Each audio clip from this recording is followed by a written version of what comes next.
जो कुछ मैं आपको बता रहा हूं उन सबको बताने में दिक्कत क्या है?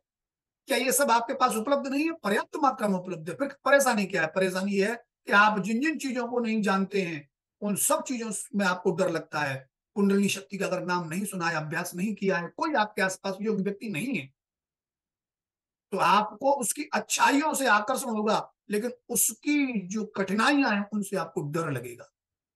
आपको यह अपने अंदर संकोच आएगा, डाउट आएगा कि क्या आप उसका अभ्यास कर सकते हैं, या जो आपका मित्र है, शुभचिंतक है, जो आपका सीनियर प्रैक्टिशनर है, कि आपकी पर्याप्त सहायता कर पाएगा, या आप संकट में फंसेंगे तो क्या आपको सचमुच बाहर निकालने में समर्थ होगा, या जिस गुरु के संरक्षण में आप ये अभ्यास करना चाहते हैं, क्या उसके अंदर इतनी आध्यात्मिक ऊर्जा है कि वह आपको किसी संकट में पड़ने पर उससे बाहर निकाल सके?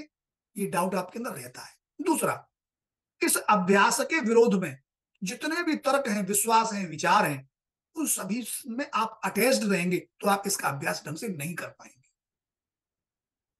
ये परेशानियां हैं जो इस अभ्यास में आपके सामने इस समय हो सकती हैं या आगे आने वाली हैं। अहंकार सबसे बड़ी बाधा है। ये कब ऑन हो जाए आपको पता भी नहीं लगेगा, और ये आपके पूरी उपलब्धियों को तहस नहस कर देगा, नष्ट कर देगा। इस पर भी नजर रखनी है, लगातार नजर रखनी है। और इसके बाद सबसे अंत में, अगर आपने इस तरह का कोई अभ्यास पहले किया है और आपको उस अभ्यास का कोई भी दुष्परिणाम, दुष्प्रभाव, प्रतिकूल प्रभाव आपके चित्त पर पड़ा हुआ है, किसी गुरु के पास जाके, किसी आश्रम में जाकर के, किसी पेड सेशन में जाकर के, इत्यादि इत्यादि, किसी भी तरीके से, तो आपको उसका भी बहुत भय लगता है। पता नहीं फिर मेरे साथ यही नहीं हो जाए। ये गुरु भी बहुत मीठी मीठी बातें करता है, जैसे वो कर रहा था, उसने मुझे फंसा लिया, कहीं ये मुझे नहीं फंसा ले, या वहां मुझे ऐसा अनुभव हुआ जिससे मैं डर गया, कहीं फिर वही अनुभव नहीं आ जाए। इन सब भयों से आप बाहर निकलिए। इसका समाधान केवल इतना ही है कि आप इस पूरी प्रक्रिया को समझिए, जैसा मैं आपको समझा रहा हूं। समझिए, प्रश्न करिए, संतुष्ट होने के बाद इसका अभ्यास करिए। और जब एक बार समझ में आ जाए तो फिर विश्वास करिए इस प्रक्रिया पर। हजारों, लाखों, करोड़ों वर्षों से करोड़ों अरबों मनुष्यों ने इसका लाभ लिया है। सामान्य से सामान्य व्यक्ति ने और विलक्षण से विलक्षण व्यक्ति ने। भगवान राम की दीक्षा का कार्यक्रम इसी कुंडली शक्ति के जागरण की प्रक्रिया थी। आप पुराने रामायण को उठा करके देख लीजिए। जब राम, भरत, लक्ष्मण और शत्रुघ्न ये चारों गुरुकुल में जाते हैं तो महर्षि वशिष्ठ उनको इसी विद्या का ज्ञान देते हैं। आप पुराने महाभारत को देख लीजिए, जब भगवान कृष्ण और बलराम अपनी विलक्षण आध्यात्मिक शक्तियों को, सिद्धियों को, ईश्वरत्व को प्रकट करने के बाद भी जब सांदीपनि ऋषि के आश्रम में जाते हैं तो सांदीपनि ऋषि उनको इसी कुंडलिनी जागरण के अभ्यास से उनकी पढ़ाई को स्टार्ट करते हैं। हमारे सभी महापुरुषों ने, जितने भी महापुरुष हैं, धर्म के प्रवर्तक हैं, वे सभी इसी प्रकार के आध्यात्मिक रूपांतरण से गुजरे। उन्होंने उसको कुछ भी नाम दिया। कुंडलिनी जागरण की प्रक्रिया एक विशाल समुद्र की तरह है, और अन्य आध्यात्मिक अभ्यास इसके अलग अलग सेगमेंट हैं। जैसे हम किसी को प्रशांत महासागर बोलते हैं, तो किसी को हम हिंद महासागर बोलते हैं, किसी को हम कोई महासागर बोलते हैं। वो सब एक जलराशि है।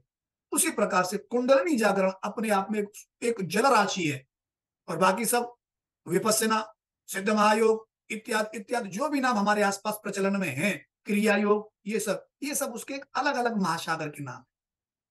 तो ये एनर्जी है, ये लाइफ फोर्स है।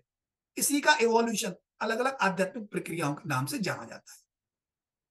इसमें विश्वास करिए, अपना माइंड सेट पॉजिटिव रखिए, अपने आप में विश्वास रखिए। अपने आप में आपका जितना गहरा विश्वास होता चला जाएगा, उतना ही आपको गुरु में और प्रक्रिया में भी विश्वास होता चला जाएगा, और आपके अंदर के भय, डाउट खत्म हो जाएंगे। जिन पुराने विचारों के कारण आपको इस अभ्यास में उन्नति करने में बाधा उत्पन्न होगी, आप उसको तुरंत पहचान जाएंगे। कुछ ही दिनों में आप उन पुराने विश्वासों से बाहर निकलिए, उनसे डिटैच हो जाइए। आप देखेंगे आपकी प्रगति कई गुना हो जाएगी। और अहंकार अगर आपके अंदर है, कोई बात नहीं है, हम सभी लोग उससे बने हुए हैं, कोई डरने की बात नहीं है। लेकिन वह जब जब आए, तब तब आपके अंदर एक विचार और आना चाहिए, इस अहंकार से परे और ऊंची चेतना हमारे अंदर है। आप उसके प्रति समर्पित होते चले जाएंगे तो आपका यह अहंकार आपके अंदर ही डाइल्यूट होना शुरू हो जाएगा।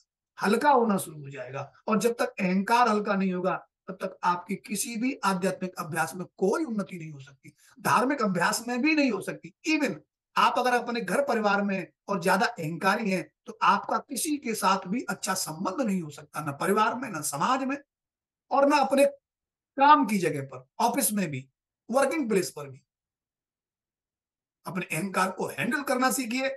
और अगर आपको पिछले पुराने अनुभव, दुखद अनुभव आपकी स्मृति में बार-बार आते हैं, तो थोड़ा-सा अपने आप पर ध्यान दीजिए, उन सावधानियों को रखिए जिनकी कमी के कारण आपको उस व्यक्तिगत कष्ट से गुजरना पड़ा।